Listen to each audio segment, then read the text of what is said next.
श्रीगोंदा तालुक्यात सर्वत्र सुरू असलेले अवैध आणि अनैतिक व्यवसायाकडे लक्ष वेधून भ्रष्ट पोलीस निरीक्षक श्यामकांत सोमवंशी या पोलीस अधिकाऱ्याने आपले हप्ते वाढवून या व्यवसायांना आणि व्यवसाय करणाऱ्यांना अभय दिलाय। तसेच गोरगरीब मागासवर्गीयांवर अत्याचार चालू असून सर्वांची पाठराखण करणाऱ्या या पोलीस अधिकाऱ्याची तातडीने बदली करावी आणि त्यांनी जमा केलेल्या संपत्तीची कसून चौकशीही करण्यात यावी, अशी मागणी रासपचे जिल्हाध्यक्ष साहेबराव रासकर यांनी तहसील कार्यालयासमोर धरणे आंदोलन करून केली आहे। श्रीगोंदा तालुक्यातील तांदळीमधील अल्पवयीन मागासवर्गीय मुलीवरील अत्याचार आणि वडाळा येथील प्रकरणात पोलीस निरीक्षकाने पक्षपातीपणे घेतलेली भूमिका याचा यावेळी तीव्र शब्दात निषेधही व्यक्त करण्यात आलाय। याप्रसंगी डीएम भालेराव, सुभाष शिंदे, जालिंदर घोडके, अनुराधा ढवाळ आदींनी महिलांवरील अन्यायाबाबत सोमवंशी यांनी केलेल्या कायद्याच्या कारवाईबाबत धाक दाखवून जबाब बदलण्यास भाग पाडले असल्याचं सांगत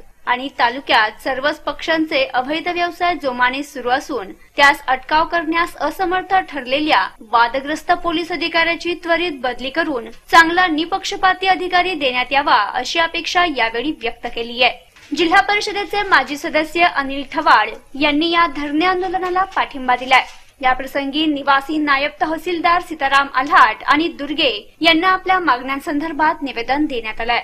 प्रतिनिधी शकील शेख, LSS न्यूज, श्रीगोंदा।